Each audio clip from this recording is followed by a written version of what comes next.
சீரான இணைப்பு திசுக்களில் முக்கிய பொருளாக என்ன இருக்கும் அப்படின்னு பார்த்தீங்கன்னா கொலாஜன் இலைகள். சரி, நல்லா ஞாபகம் வச்சுக்கோங்க. அடர்ந்த சீரான இணைப்பு திசுக்கள்ல எது வந்து முக்கிய பொருளா இருக்குன்னா கொலாஜன் இலைகள். கீழ்கண்ட கூற்றுகளில் தவறானது எதுன்னு கேட்டிருக்காங்க. பைப்ரோபிளாஸ்ட் வந்து எலும்பு தசையையும் எலும்பையும் இணைக்கிறது. நல்லா ஞாபகம் வச்சுக்கோங்க. எலும்பையும் எலும்போட தசையையும் இணைக்கக்கூடியது பைப்ரோபிளாஸ்ட். அது கரெக்ட். அடுத்து எலும்பு தசைகளோடு எலும்பை இணைப்பது. எலும்பு தசையோட எலும்பை இணைக்கக்கூடியது வந்து தசை நார்கள். ஓகேவா? எலும்பு இணைப்பு நார்கள் ஒரு எலும்பை மற்றொரு எலும்போட இணைக்குது. ஸோ தசை நார்கள் வந்து எலும்பு தசையோட எலும்பை இணைக்குது. எலும்பு இணைப்பு நார்கள் அப்படிங்கிறது வந்து ஒரு எலும்பையும் இன்னொரு எலும்பையும் ஜாயின் பண்ணக்கூடியது. ஸோ இதில் தவறுங்கிறது எதுவுமே கிடையாது, எல்லாமே கரெக்டு தான்.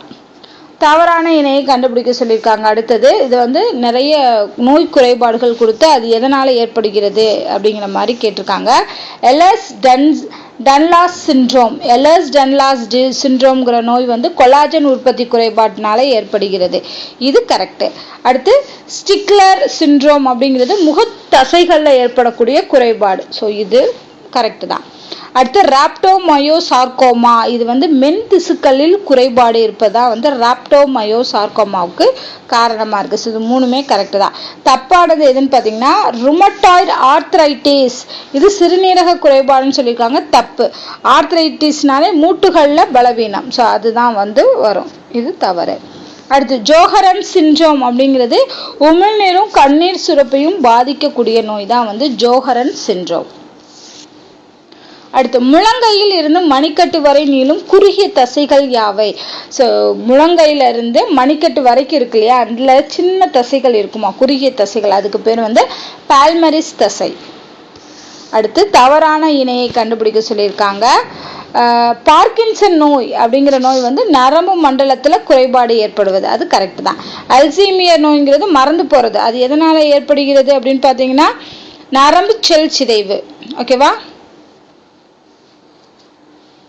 நரம்பு செல் சிதைவுனால ஏற்படுகிறது. இங்கே வந்து பயாப்சி, பயிற்சி இல்லை, பயாப்சி, ஸ்பெல்லிங் மிஸ்டேக். பயாப்சி அப்படின்னா என்னன்னா உயிருள்ள உடலில் இருந்து திசு எடுப்பது. பயாப்சி இந்த கேன்சர் செல்கள்லாம் வளர்ந்துருக்கா அப்படிங்கிறத கண்டுபிடிக்கிறதுக்கு என்ன பண்ணுவாங்கன்னா உடம்புல அந்த கேன்சர் பாதிக்கப்பட்டதோட திசுவை வந்து எடுப்பாங்க. அப்போ உயிருள்ள உடல்ல இருந்து திசு எடுப்பதுதான் பயாப்சி. அது கரெக்ட். ஆனால் ஆட்டாப்சி அப்படிங்கிறது குற்றங்களை துப்பறியும் திசுவியல் தொழில்நுட்பம் சொல்லியிருக்காங்க. தப்பு. ஆட்டாப்சிங்கிறது வந்து போஸ்ட்மார்ட்டம் பண்றாங்களே, அது